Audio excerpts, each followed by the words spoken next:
O título desta conferência é, aspas, a alma e o corpo.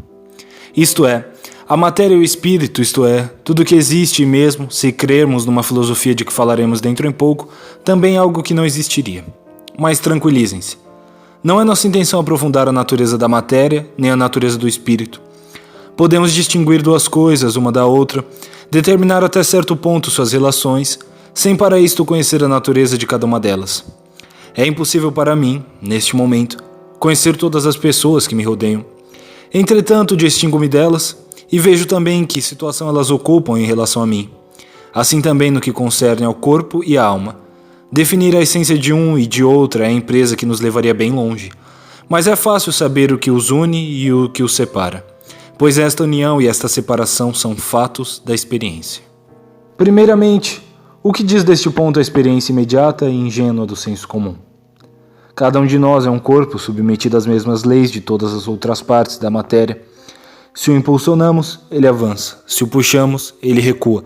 Se o levantamos e o largamos, cai. Mas ao lado destes movimentos que são provocados mecanicamente por uma causa exterior, existem outros que parecem provir do interior e que diferem dos precedentes por seu caráter imprevisto. Chamamo-los, aspas, voluntários. Qual é a sua causa? É aquilo que cada um de nós designa pela palavra, aspas, eu. E o que é o eu? Algo que parece, com ou sem razão, ultrapassar todas as partes do corpo a que está ligado, ultrapassar tanto no espaço quanto no tempo. Primeiramente no espaço, pois nosso corpo se detém precisamente nos contornos que o limitam, enquanto pela nossa faculdade de perceber, e mais particularmente de ver, alcançamos o que está bem distante de nosso corpo, vamos até as estrelas. Em seguida no tempo, pois o corpo é matéria, a matéria está no presente e se é verdade que o passado aí deixa seus traços, são traços de passado apenas para uma consciência que os percebe e interpreta o que percebe à luz do que ela recorda. A consciência, ela sim retém o passado, enrola-o sobre si própria na medida em que o tempo passa e prepara com ele um futuro que ela contribuirá para criar.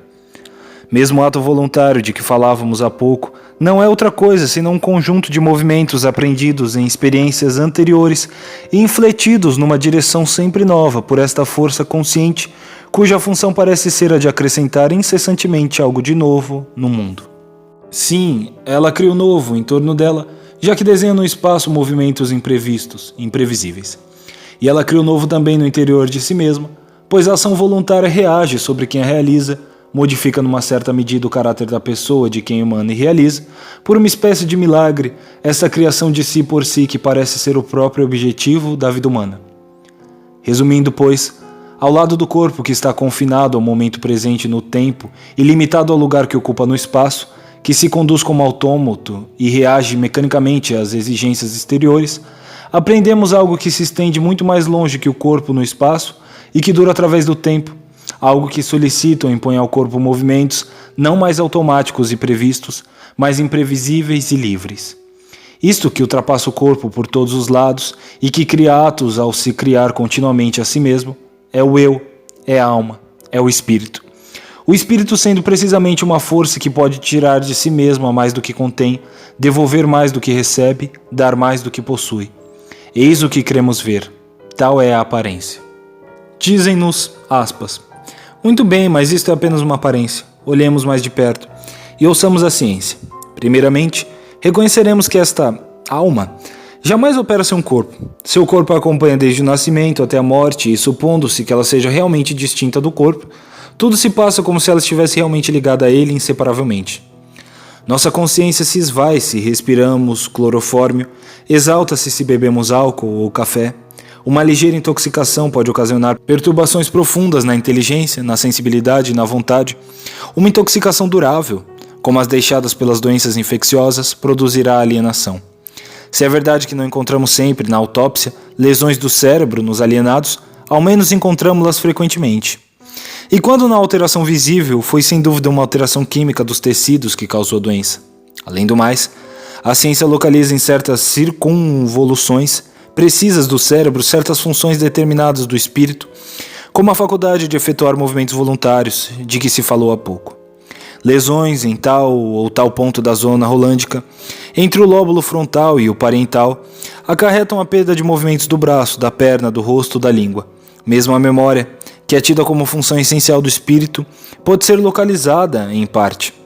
Junto à terceira circunvolução frontal esquerda estão as lembranças dos movimentos de articulação da fala. Numa região que compreende a primeira e a segunda, circunvoluções temporais esquerdas conservam-se as lembranças do som das palavras. Na parte posterior da segunda circunvolução parietal esquerda estão dispositadas as imagens visuais das palavras e das letras, etc. Vamos mais longe. Foi dito que, tanto no espaço quanto no tempo, a alma ultrapassa o corpo ao qual está ligada. Vejamos em relação ao espaço. É verdade que a vista e o ouvido ultrapassam os limites do corpo, mas por quê?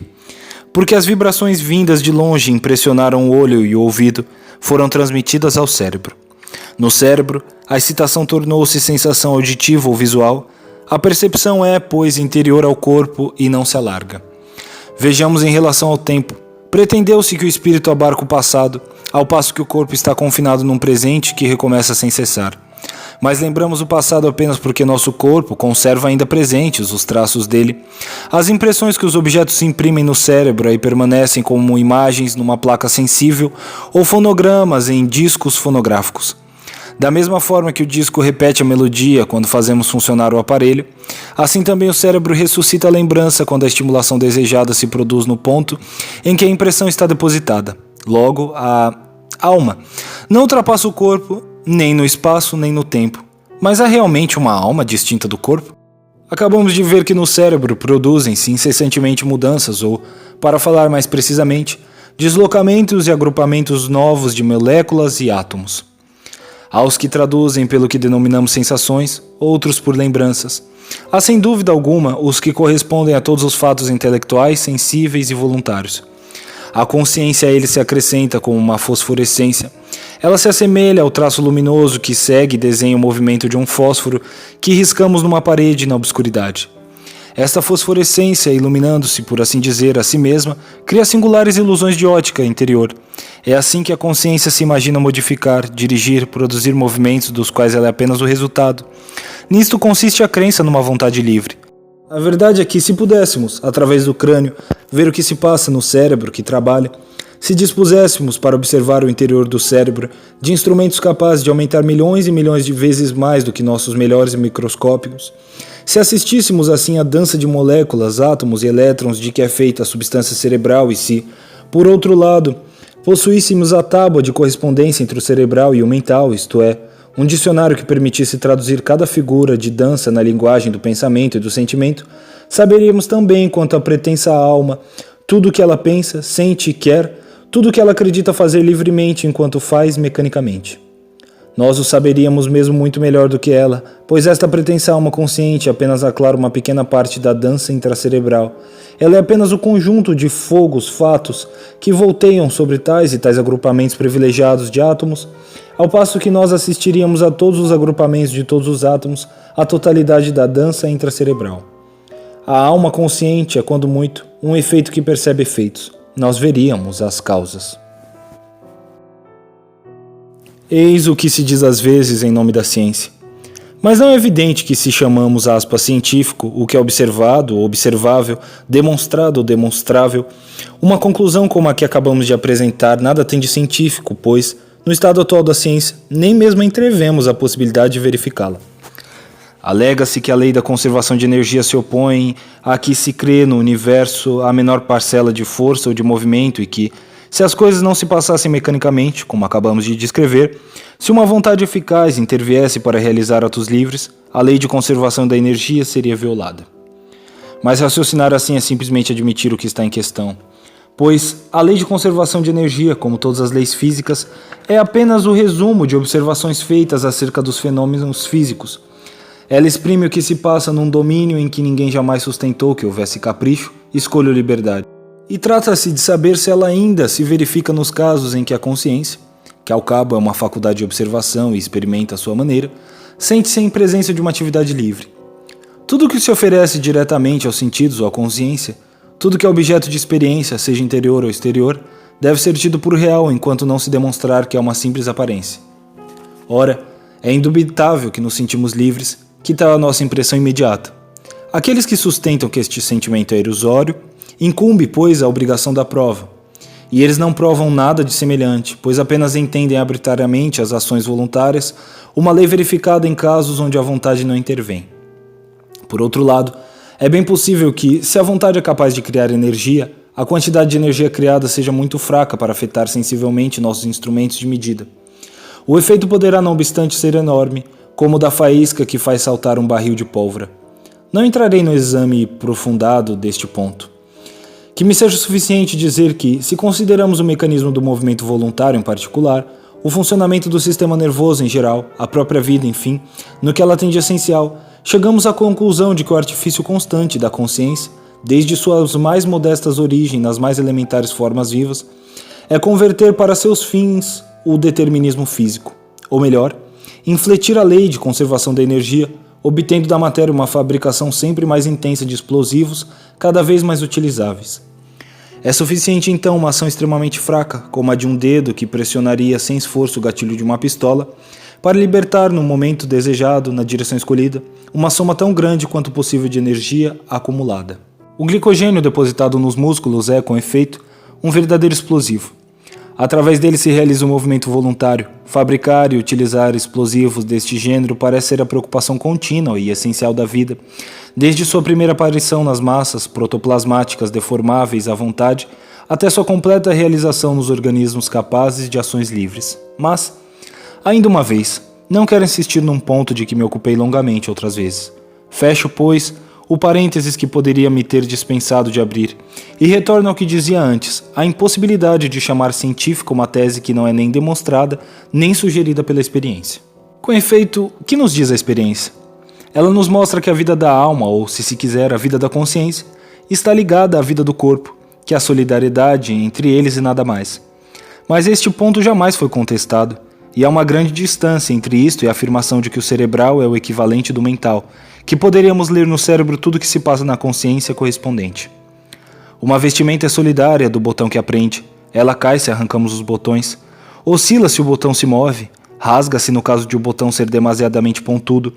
Disso não se segue que cada detalhe do botão corresponda a um detalhe da roupa, nem que o botão seja o equivalente da roupa, ainda menos que a roupa e o botão sejam a mesma coisa. Assim, a consciência está incontestavelmente acoplada a um cérebro, mas não resulta de nenhum modo disto que o cérebro desenhe todos os detalhes da consciência, nem que a consciência seja uma função do cérebro. Tudo que a observação, a experiência e, consequentemente, a ciência nos permitem afirmar é a existência de uma certa relação entre o cérebro e a consciência. Qual é esta relação? É aqui que podemos perguntar se a filosofia nos deu o que tínhamos o direito de esperar dela. A filosofia pertence à tarefa de estudar a vida da alma em todas as suas manifestações. Exercitando-se na observação interior, o filósofo deveria descer até o fundo de si mesmo, depois, retornando à superfície, seguir o movimento gradual pelo qual a consciência se distende, se estende, prepara-se para evoluir no espaço. Assistindo a esta materialização progressiva, espiando as maneiras pelas quais a consciência se exterioriza, ele obteria ao menos uma intuição vaga do que pode ser a inserção do espírito na matéria, a relação entre corpo e alma. Seria apenas, sem dúvida, um primeiro clarão, nada mais. Mas este foco de luz nos dirigiria por entre inumeráveis fatos de que dispõem a psicologia e a patologia. Estes fatos, por sua vez, corrigindo e completando o que a experiência interna poderia ter de defeituoso ou de insuficiente, retificariam um método de observação interior. Assim, pelas idas e vindas entre dois centros de observação, um interior e outro exterior, obteríamos uma solução cada vez mais aproximada do problema, jamais perfeita, como pretendem ser frequentemente as soluções do metafísico, mas sempre aperfeiçoável como as do cientista. É verdade que do interior teria vindo o primeiro impulso, a visão interior teríamos pedido o principal esclarecimento, e é esta a razão pela qual o problema permaneceria o que ele deve ser, um problema de filosofia. Mas o metafísico não desce facilmente das alturas em que gosta de se manter. Platão convidava-o a voltar-se para o mundo das ideias.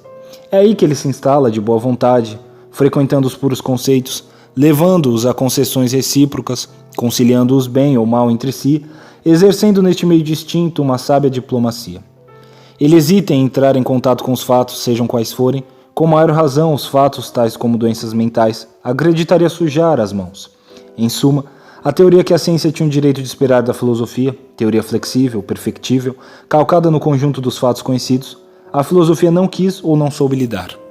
Então, muito naturalmente, o cientista se disse: já que a filosofia não me solicita, com fatos e razões em apoio, que limite de tal ou tal maneira determinada, em tais e tais pontos determinados, a suposta correspondência entre o mental e o cerebral, agirei provisoriamente como se a correspondência fosse perfeita e como se houvesse equivalência ou mesma identidade. Eu, fisiologista, com os meios de que disponho, observação e experimentação puramente exteriores, apenas vejo o cérebro e apenas posso apreender o cérebro. Vou então proceder como se o pensamento não fosse mais que uma função do cérebro. Assim, avançarei com mais audácia, terei mais chances de chegar mais longe. Quando não conhecemos os limites de nosso direito, supomos-lo primeiramente sem limites. Sempre haverá tempo para voltar atrás. Eis o que diz o cientista, e ele poderia contentar-se com isto se pudesse passar sem a filosofia. Mas não se pode passar sem a filosofia, e esperando que os filósofos lhe fornecessem a teoria maleável, modelável sobre a dupla experiência do interior e do exterior, que a ciência necessitava, era natural que o cientista aceitasse das mãos da antiga metafísica a doutrina completamente pronta, construída com todas as peças que melhor concordasse com o método que ele tinha julgado vantajoso seguir. Aliás, ele não tinha escolha.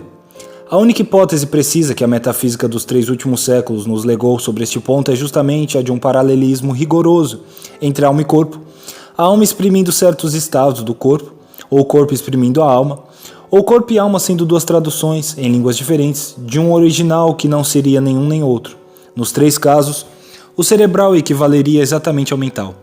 Como a filosofia do século XVII foi conduzida a esta hipótese?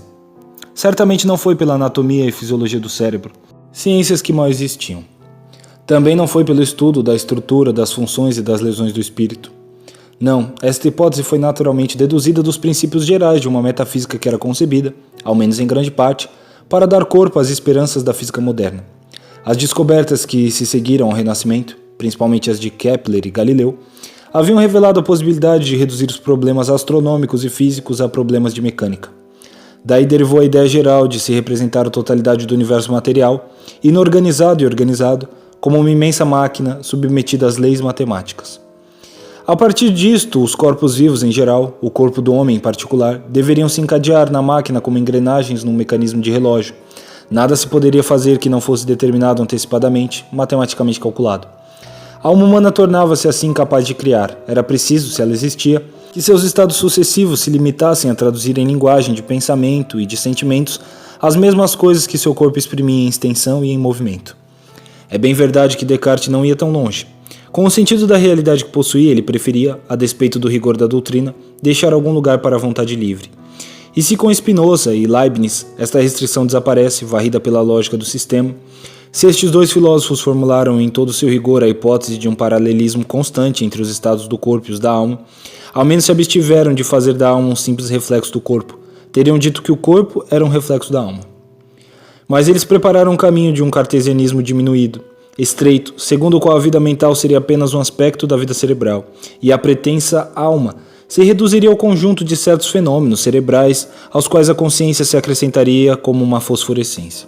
De fato, através de todo o século XVIII podemos seguir os traços dessa simplificação progressiva da metafísica cartesiana, na medida em que ela se estreita, mais se infiltra numa fisiologia que, naturalmente, encontra nela uma filosofia muito apropriada para lhe dar a confiança em si própria de que ela necessita. E é assim que filósofos como Lametre, Helvétius, Charles Bonnet, Cabanis, cujas ligações com o cartesianismo são bem conhecidas, trouxeram para a ciência do século XIX o que ela poderia melhor utilizar da metafísica do século XVII.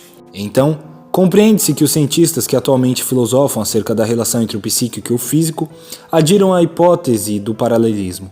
Os metafísicos não lhes forneceram outra coisa. Admito ainda que eles preferiram a doutrina paralelista a todas aquelas que se poderia obter pelo mesmo método de construção a priori. Encontram nesta filosofia um encorajamento para ir adiante. Mas que algum dentre eles nos venha dizer que se trata de ciência, que é a experiência que nos revela um paralelismo rigoroso e completo entre a vida cerebral e a vida mental, e isto não. Nós o deteremos e lhe responderemos: você pode, sem dúvida, você cientista, sustentar essa tese, como o metafísico a sustenta. Mas não é mais o cientista que fala, é o metafísico. Você nos devolve simplesmente o que lhe havíamos emprestado. A doutrina que você traz, nós a conhecemos. Fomos nós que a fabricamos, e é uma mercadoria bem velha. Ela não vale menos por isto, é claro, mas também não se torna melhor. Tomemo-la pelo que ela é, e não façamos passar por um resultado da ciência, por uma teoria modelada nos fatos e capaz de se remodelar sobre eles uma doutrina que, antes mesmo da eclosão de nossa psicologia e de nossa fisiologia, tomou a forma perfeita e definitiva pela qual se reconhece uma construção metafísica. Tentaremos então formular a relação entre a atividade mental e a cerebral, tal qual ela apareceria se descartássemos toda a ideia preconcebida para levar em conta apenas os fatos conhecidos? Uma fórmula deste gênero, necessariamente provisória, só poderá pretender a uma probabilidade mais ou menos alta. Ao menos a probabilidade será suscetível de crescimento e a fórmula de tornar-se cada vez mais precisa na medida em que se estender o conhecimento dos fatos. Direi, pois, que um exame atento da vida do espírito e de seu acompanhamento fisiológico me leva a crer que o senso comum tem razão, e que há infinitamente mais numa consciência humana do que o cérebro correspondente. Eis, grosso modo, a conclusão a que chego. Quem pudesse observar o interior de um cérebro em plena atividade, seguir o vai-vem dos átomos, a interpretar tudo o que eles fazem, saberia sem dúvida alguma coisa do que se passa no espírito, mas saberia pouca coisa. Conheceria justamente o que é exprimível em gestos, atitudes e movimentos do corpo, o que o estado de alma contém de ação em vias de realização ou simplesmente nascente. O restante lhe escaparia. Ele estaria diante dos pensamentos e dos sentimentos que se desenrolam no interior da consciência, na situação do espectador que vê distintamente tudo o que os atores fazem em cena, mas não ouve uma palavra do que dizem. Sem dúvida, o vai-vem dos atores, seus gestos e suas atitudes, tem sua razão de ser na peça que interpretam. E se conhecêssemos o texto, poderíamos quase prever o gesto, mas a recíproca não é verdadeira, e o conhecimento dos gestos apenas nos informa muito pouco sobre a peça, porque há muito mais, numa fina comédia, do que os movimentos pelos quais as escandimos. Assim, creio que se nossa ciência do mecanismo cerebral fosse perfeita, e perfeita também nossa psicologia, poderíamos adivinhar o que se passa no cérebro através de um estado de alma determinado. Mas a operação inversa seria impossível, pois teremos que escolher, para o mesmo estado do cérebro, entre uma multidão de estados de alma igualmente apropriados. Não digo, notem bem, que um estado de alma qualquer poderia corresponder a um dado estado cerebral. Numa moldura, não se pode colocar qualquer quadro. A moldura determina alguma coisa do quadro, eliminando antecipadamente todos aqueles que não possuem a mesma forma e a mesma dimensão. Mas satisfeitas as condições de forma e dimensão, o quadro caberá na moldura, da mesma forma em relação ao cérebro e à consciência, contanto que as ações relativamente simples, gestos, atitudes, movimentos, nas quais se degradaria um estado de alma complexo, sejam justamente as que o cérebro prepara. O estado mental se inserirá exatamente no estado cerebral, mas há uma grande quantidade de quadros diferentes que caberiam muito bem na moldura, e, consequentemente, o cérebro não determina o pensamento e, consequentemente, o pensamento, ao menos em larga medida, é independente do cérebro. O estudo dos fatos permitirá descrever com uma precisão crescente este aspecto particular da vida mental que é apenas esboçado, pensamos, na atividade cerebral. Trata-se da faculdade de perceber e de sentir? Nosso corpo, inserido no mundo material, recebe excitações às quais deve responder por movimentos apropriados. O cérebro e, aliás, o sistema cérebro-espinhal em geral preparam estes movimentos, mas a percepção é coisa totalmente diferente. Trata-se da faculdade de querer? O corpo executa movimentos voluntários graças a certos mecanismos totalmente montados no sistema nervoso que só esperam um sinal para se desencadearem. O cérebro é o ponto de onde parte este sinal e mesmo desencadeamento. A zona rolândica, onde se localizou o movimento voluntário, é, com efeito, comparável à alavanca da agulha de onde o manobrista lança em tal ou tal direção o trem que chega. Ou ainda é um comutador, pelo qual uma dada excitação exterior pode ser posta em comunicação com um dispositivo motor à vontade. Mas, ao lado dos órgãos do movimento e do órgão da escolha, há outra coisa, há a própria escolha. Trata-se, enfim, do pensamento? Quando pensamos, é raro que não falemos conosco mesmos. Esquematizamos ou preparamos. Se não os executamos efetivamente, os movimentos de articulação pelos quais se espremeria nosso pensamento e qualquer coisa deve desenhar-se já no cérebro. Mas não se limita a isto. Criemos o mecanismo cerebral do pensamento. Por trás dos movimentos interiores de articulação, que aliás não são indispensáveis, há qualquer coisa de mais sutil, que é essencial. Falo dos movimentos nascentes que indicam simbolicamente todas as direções sucessivas do espírito. Notemos que o pensamento real, concreto, vivo, é coisa de que os psicólogos têm falado muito pouco até aqui, porque ele dificilmente se presta à observação interior. O que se estuda ordinariamente sob este nome é menos o pensamento em si mesmo do que uma imitação artificial obtida pela composição de imagens e de ideias. Mas com imagens, e mesmo com ideias, não reconstituiremos o pensamento, da mesma forma que não constituiremos o movimento com um conjunto de posições. A ideia é uma imobilização do pensamento. Ela nasce quando o pensamento, em vez de continuar seu caminho, faz uma pausa e volta-se sobre si mesmo. Da mesma forma, o calor surge na bala que encontra um obstáculo. Mas, assim como o calor não preexistia na bala, a ideia tampouco fazia parte integrante do pensamento. Tentemos, por exemplo, colocando lado a lado as ideias de calor, de produção, de bala, e a intercalando as ideias de interioridade, de reflexão, implicadas nas palavras aspa na e aspas se, reconstituir o pensamento que acabo de exprimir por esta frase, aspas, o calor se produz na bala. Veremos que isto é impossível, que o pensamento era um movimento indivisível e que as ideias correspondentes a cada uma das palavras são simplesmente representações que surgiriam no espírito a cada instante do movimento do pensamento se o pensamento se mobilizasse. Mas ele não se mobiliza. Deixemos de lado, pois, as reconstruções artificiais do pensamento.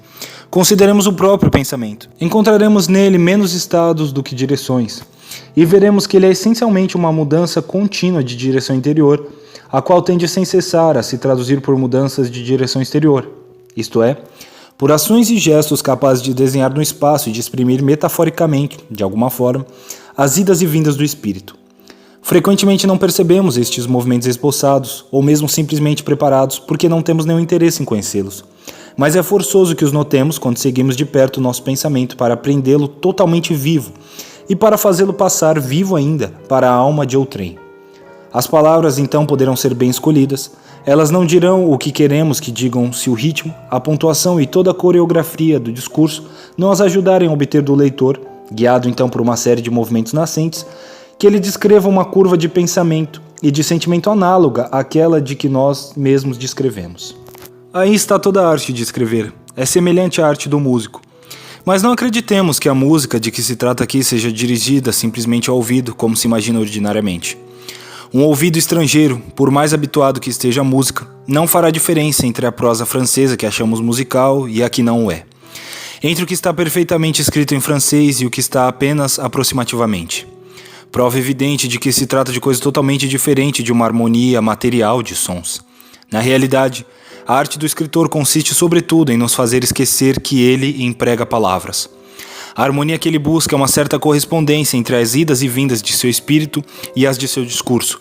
Correspondência tão perfeita que, levadas pela frase, as ondulações de seu pensamento se comunicam ao nosso e então, cada uma das palavras tomadas individualmente não mais importa. Há somente o sentido movente que atravessa as palavras, somente dois espíritos que parecem vibrar diretamente, sem intermediário, em uníssono.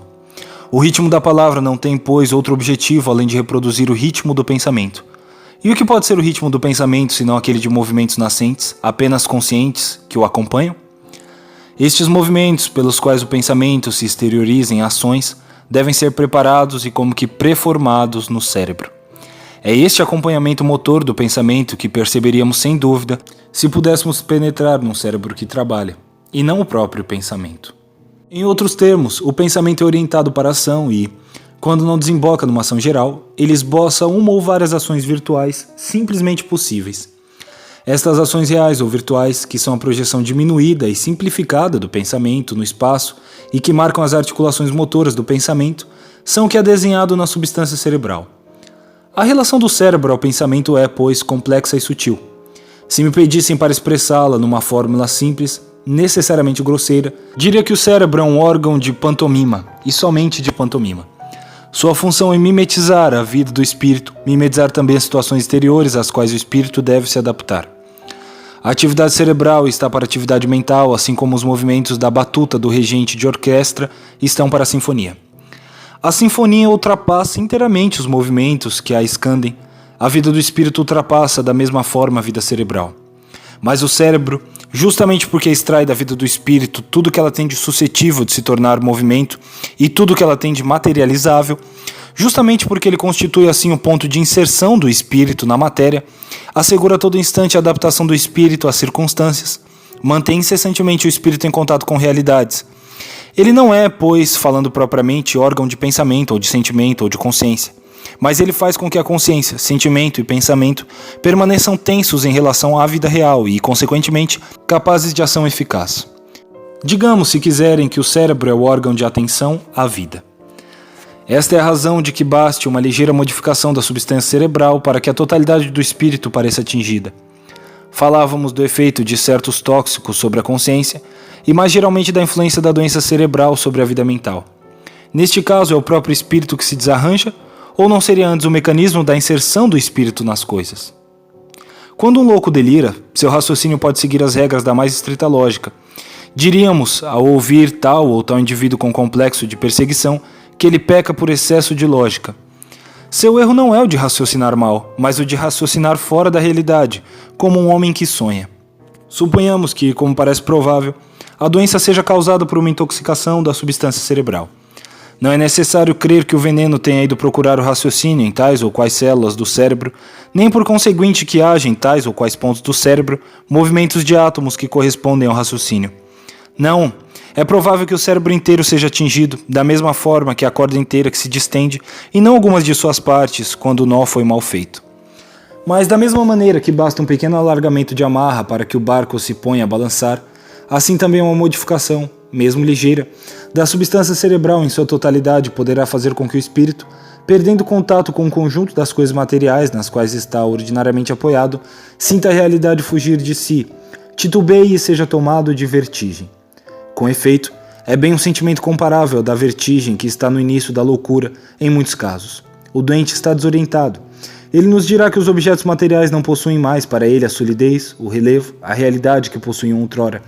Um relaxamento da atenção, ou melhor, da atenção, pela qual o espírito se fixava na parte do mundo material que se relacionava. Eis, com efeito, o único resultado direto do desarranjo cerebral. O cérebro sendo o conjunto de dispositivos que permitem ao espírito responder à ação das coisas por reações motoras, efetuadas ou simplesmente nascentes, cuja justeza assegura a perfeita inserção do espírito na realidade. Esta seria, a traços largos, a relação do espírito ao corpo.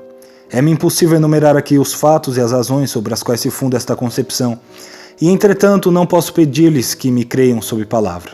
Como fazer? Haveria primeiramente um meio, parece, de acabar rapidamente com a teoria que combato. Seria mostrando que a hipótese de uma equivalência entre o cerebral e o mental é contraditória consigo mesma quando a tomamos em todo o seu rigor. Que ela convida ao mesmo tempo a adotar dois pontos de vista opostos e empregar simultaneamente dois sistemas de notações que se excluem. Tentei esta demonstração em outra ocasião. Mas embora ela seja bem simples, exige certas considerações preliminares sobre o realismo e idealismo, cujas posições nos levaria muito longe. Parênteses aqui. A demonstração está feita no ensaio Consciência e Vida, nota, né? Retomando. Reconheço, por outro lado, que se pode fazer com que a teoria da equivalência ganhe uma aparência de inteligibilidade, desde que se deixe de aprofundá-la no sentido materialista. Em contrapartida, se o raciocínio puro basta para nos mostrar que devemos rejeitar esta teoria, ele não pode nos dizer o que é necessário colocar em seu lugar. De maneira que, definitivamente, é a experiência que devemos nos dirigir, como fazíamos prever. Mas como passar em revista os estados normais e patológicos que precisaríamos levar em conta? Examinar todos é impossível. Aprofundar alguns dentre eles já seria demasiado longo. Só vejo um meio de sair do embaraço, é tomar, dentre todos os fatos conhecidos, os que parecem ser os mais favoráveis à tese paralelista. Os únicos, para dizer a verdade, em que a tese pareceu encontrar um começo de verificação. Os fatos da memória. Se pudéssemos então indicar em duas palavras, mesmo de uma maneira imperfeita e grosseira, como um exame aprofundado destes fatos terminaria por refutar a teoria que os invoca e confirmar aquela que propomos, seria já alguma coisa. Não teríamos a demonstração completa, mas saberíamos ao menos onde é necessário buscá-la. É o que vamos fazer. A única função do pensamento ao qual se pôde assinalar um lugar no cérebro é, com efeito, a memória. Mais precisamente, a memória das palavras. Lembrava, no início desta conferência, como o estudo das moléstias da linguagem levou a localizar em tais ou quais circunvoluções do cérebro tais ou quais formas da memória verbal. Desde Broca, que havia mostrado como o esquecimento dos movimentos de articulação da palavra podia resultar de uma lesão de terceira circunvolução frontal esquerda, uma teoria cada vez mais complicada da afasia e de suas condições cerebrais se edificou laboriosamente. Aliás, teríamos muito a dizer acerca desta teoria. Cientistas de indiscutível competência combatem-na atualmente, apoiando-se numa observação mais atenta das lesões cerebrais que acompanham as moléstias da linguagem. Nós mesmos, há cerca de 20 anos, Se lembramos o fato, não é para tirar vantagem, é para mostrar que a observação interior pode sobrepujar métodos que se acredita sejam mais eficazes. Havíamos sustentado que a doutrina, então tida por intocável, tinha menos necessidade de ser remanejada. Mas pouco importa. Há um ponto acerca do qual todos estão de acordo. As doenças da memória das palavras são causadas por lesões do cérebro mais ou menos nitidamente localizáveis. Vejamos, pois, como este resultado é interpretado pela doutrina que faz do pensamento uma função do cérebro, e mais geralmente por aqueles que creem num paralelismo ou numa equivalência entre o trabalho do cérebro e o do pensamento. Nada mais simples que sua explicação. As lembranças lá estão acumuladas no cérebro sob forma de modificações impressas num grupo de elementos anatômicos. Se elas desaparecem da memória, é porque os elementos anatômicos em que repousavam foram alterados ou destruídos. Falávamos há pouco de clichês, de fonogramas. Tais são as comparações que encontramos em todas as explicações cerebrais da memória. As impressões feitas pelos objetos exteriores subsistiriam no cérebro como na placa sensibilizada ou no disco fonográfico. Observando de perto, veríamos quanto essas comparações são enganosas. Se verdadeiramente minha lembrança visual de um objeto, por exemplo, fosse uma impressão deixada por este objeto em meu cérebro, não teria jamais a lembrança de um objeto, mas de milhares, de milhões, pois o objeto mais simples e mais estável muda de forma, de dimensão, de nuance, conforme o ponto do qual percebo. A menos que me condene a uma absoluta fixidez ao olhá-lo, a menos que meu olho se mobilize em sua órbita, imagens inumeráveis, de forma alguma sobreponíveis, se desenharão alternativamente em minha retina e serão transmitidas ao meu cérebro. O que acontecerá se se trata de uma imagem visual de uma pessoa cuja fisionomia muda, cujo corpo é móvel, cuja vestimenta e o meio são diferentes cada vez que a vejo? E entretanto é incontestável que minha consciência me apresenta uma imagem única, ou quase isto, uma lembrança praticamente invariável do objeto ou da pessoa, prova evidente de que ocorreu coisa totalmente diferente de um registro mecânico. Diria o mesmo de uma lembrança auditiva. A mesma palavra articulada por pessoas diferentes, ou pela mesma pessoa em momentos diferentes, em frases diferentes, produz fonogramas que não coincidem entre si. Como a lembrança relativamente invariável e única do som da palavra seria comparável a um fonograma? Somente essa consideração bastaria para fazer com que suspeitássemos da teoria que atribui as moléstias da memória das palavras a uma alteração ou uma destruição das próprias lembranças registradas automaticamente pela substância cerebral. Mas vejamos o que se passa nessas moléstias. No caso em que a lesão cerebral é grave e em que a memória das palavras é profundamente atingida, acontece que uma excitação mais ou menos forte, uma emoção, por exemplo, traga de volta repentinamente a lembrança que parecia perdida para sempre. Isto seria possível se a lembrança tivesse sido depositada na matéria cerebral alterada ou destruída? As coisas se passam como se o cérebro servisse para evocar a lembrança e não para conservá-la. O afásico torna-se incapaz de encontrar a palavra quando tem necessidade dela. Parece rodeá-la por todos os lados, não possuir a força requerida para atingir o ponto preciso que seria necessário tocar. No domínio psicológico, com efeito, o signo exterior da força é sempre a precisão. Mas a lembrança parece estar lá. Por vezes, tendo substituído por perífrases a palavra que acreditava desaparecida, o afásico fará entrar em uma delas a própria palavra. O que falta aqui é um ajustamento à situação que o mecanismo cerebral deve assegurar. Mais especialmente, o que está atingido é a faculdade de tornar a lembrança consciente, esboçando antecipadamente os movimentos pelos quais a lembrança, se estivesse consciente, se prolongaria em ato. Quando esquecemos um nome próprio, como fazemos para lembrá-lo? Tentamos todas as letras do alfabeto, uma depois da outra. Pronunciamo-las antes interiormente. Depois, se isto não for suficiente, nós as articulamos em voz alta. Colocamo-nos, pois, de cada vez em todas as várias disposições motoras, entre as quais será preciso escolher. Uma vez que a atitude requerida é encontrada, o som da palavra procurada aí se ajusta como numa moldura preparada para recebê-lo. É esta mímica real ou virtual, efetuada ou esboçada, que o mecanismo cerebral deve assegurar, e é ela, sem dúvida, que a doença atinge. Reflitamos agora acerca do que se observa na afasia progressiva, isto é, nos casos em que o esquecimento das palavras vai sempre se agravando. Em geral, as palavras desaparecem então numa ordem determinada, como se a doença conhecesse gramática.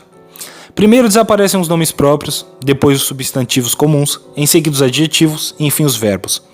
Eis o que pareceria, num primeiro momento, dar razão à hipótese de uma acumulação de lembranças na substância cerebral. Os nomes próprios, os substantivos comuns, os adjetivos, os verbos, constituiriam camadas sobrepostas, por assim dizer, e a lesão atingiria essas camadas uma após a outra. Sim, mas a doença pode provir das causas mais diversas, tomar as mais variadas formas, começar em qualquer ponto da região cerebral interessada e progredir em qualquer direção, a ordem de desaparição das lembranças permanece a mesma. Isto seria possível se a doença atacasse as próprias lembranças? O fato deve, pois, ser explicado de outra maneira. Eis a interpretação extremamente simples que proponho. Primeiramente, se os nomes próprios desaparecem antes dos substantivos comuns, estes antes dos adjetivos, os adjetivos antes dos verbos, é porque é mais difícil lembrar um nome próprio do que um substantivo comum. Um substantivo comum mais do que um adjetivo, este mais do que um verbo. A função de lembrar, a qual o cérebro presta evidentemente seu auxílio, deverá, pois, se limitar a casos cada vez mais fáceis à medida que se agravar a lesão do cérebro. Mas de que provém a maior ou menor dificuldade de lembrar? E por que são os verbos, dentre todas as palavras, aqueles que recordamos mais facilmente? É simplesmente porque os verbos exprimem ações e uma ação pode ser mimetizada. O verbo é mimetizável diretamente, o adjetivo só o é por intermédio do verbo que envolve, o substantivo pelo duplo intermédio do adjetivo, que exprime um de seus atributos, e do verbo implicado no adjetivo. O nome próprio exige 3 intermediários, o substantivo comum, o adjetivo e ainda o verbo. Assim, pois, à medida que vamos do verbo ao nome próprio, afastamo-nos mais da ação imediatamente imitável, representável pelo corpo. Um artifício cada vez mais complicado torna-se necessário para simbolizar com movimento a ideia expressa pela palavra que procuramos. E como é ao cérebro que incumbe a tarefa de preparar esses movimentos, como seu funcionamento fica tanto mais diminuído, reduzido, simplificado neste ponto, quanto mais profundamente lesada houver sido a região interessada, nada há de surpreendente em que uma alteração ou uma destruição de tecidos, que torna impossível a evocação de nomes próprios ou substantivos comuns, deixe subsistir a do verbo. Aqui, como a Lures, os fatos nos convidam a ver na atividade cerebral um extrato mimetizado da atividade mental e não o equivalente desta atividade. Mas, se a lembrança não for armazenada no cérebro, onde se conserva? Na verdade, não estou certo de que a questão, onde, possua ainda um sentido quando não se fala mais de corpos. Clichês fotográficos se conservam numa caixa, discos fonográficos no armário. Mas por que lembranças, que não são coisas visíveis e tangíveis, necessitariam um recipiente, e como poderiam tê-lo? Aceitaria, se insiste nisto, mas tomando-a num sentido puramente metafórico, a ideia de um recipiente onde as lembranças seriam alojadas, e diria então muito simplesmente que elas estão no espírito. Não faço hipótese, não evoco uma entidade misteriosa, atenho minha observação, pois não há nada de mais imediatamente dado, nada de mais evidentemente real do que a consciência e o espírito humano é a própria consciência. Ora, a consciência significa antes de tudo memória. Neste momento eu converso com os senhores, pronuncio a palavra conversação. É claro que minha consciência representa esta palavra de uma só vez, caso contrário, ela não veria uma palavra única. Ela não lhe atribuiria um sentido. Entretanto, quando articulo a última sílaba da palavra, as 3 primeiras já foram articuladas. Elas estão no passado em relação à última que deveria então estar no presente. Mas esta última sílaba, são, não a pronuncio instantaneamente. O tempo, por mais curto que seja, durante o qual eu a emiti, é decomponível em partes, e estas partes estão no passado em relação à última delas, que estaria no presente definitivo, se não fosse por sua vez decomponível, de maneira que, por mais que tentemos, não podemos traçar uma linha de demarcações entre o passado e o presente, nem, consequentemente, entre a memória e a consciência. Na verdade, quando articulo a palavra, conversação, tenho presente no espírito não somente o começo, o meio e o fim da palavra, mas ainda as palavras que a precederam, mas ainda tudo que já pronunciei na frase. Caso contrário, teria perdido o fio do meu discurso. Agora, se a pontuação do discurso tivesse sido diferente, minha frase teria podido começar antes. Ela teria englobado, por exemplo, a frase precedente e meu, presente, se teria dilatado mais ainda no passado. Levemos este raciocínio até o fim. Suponhamos que meu discurso durasse anos, desde o primeiro despertar de minha consciência, que ele se constituísse de uma frase única, e que minha consciência fosse suficientemente independente do futuro, suficientemente desinteressada da ação para empregar-se todo exclusivamente em abarcar o sentido da frase. Não buscaria mais explicações, então, para a conservação integral desta frase, do que para a conservação das 3 primeiras sílabas da palavra, conversação, quando pronuncio a última. Ora, creio que a totalidade de nossa vida interior é algo como uma única frase começada com o primeiro despertar da consciência, frase semeada de vírgulas, mas em nenhuma parte cortada por pontos finais. E creio também, por conseguinte, que todo o nosso passado lá está subconsciente, isto é, presente a nós de tal maneira que nossa consciência, para revelá-lo, não necessita sair de si mesma nem acrescentar-se algo estranho. Ela só precisa, para perceber distintamente tudo que ela contém, ou melhor, tudo que ela é, afastar um obstáculo, levantar um véu. Extraordinário obstáculo, aliás, véu infinitamente precioso. É o cérebro que nos presta o serviço de manter nossa ação fixada na vida. E a vida, ela, olha para frente. Ela somente se volta para trás na medida em que o passado pode auxiliar a esclarecer e a preparar o futuro. Viver para o espírito é essencialmente concentrar-se no ato a ser realizado. É, pois, inserir-se nas coisas por intermédio de um mecanismo que extrairá da consciência tudo que for utilizável para a ação, pronto a obscurecer a maior parte do resto. Tal é a função do cérebro na operação da memória. Ele não serve para conservar o passado, mas primeiramente para velá-lo, depois para deixar transparecer o que é praticamente útil. É esta a função do cérebro frente ao espírito em geral, destacando do espírito que é exteriorizável em movimentos, inserindo o espírito neste quadro motor, ele o leva, o mais frequentemente, a limitar sua visão, mas também a tornar sua ação eficaz. Isso significa dizer que o espírito ultrapassa o cérebro por todos os lados e que a atividade cerebral somente corresponde a uma ínfima parte da atividade mental. Mas isso significa dizer também que a vida do espírito não pode ser um efeito da vida do corpo, que tudo se passa ao contrário, como se o corpo fosse simplesmente utilizado pelo espírito e que a partir daí não temos nenhuma razão para supor que o corpo e espírito estejam inseparavelmente ligados um ao outro. É claro que não vou tratar, sem estar preparado, e durante este meio minuto que me resta, do mais grave problema que a humanidade pode se colocar. Mas não quero eludi-lo. De onde viemos? Que fazemos aqui? Para onde vamos?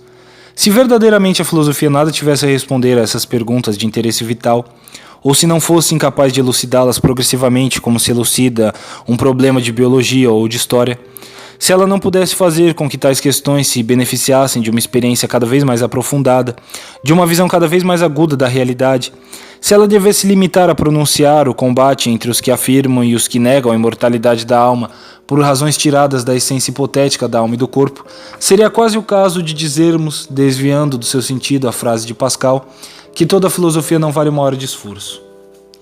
Certamente a própria mortalidade não pode ser provada experimentalmente.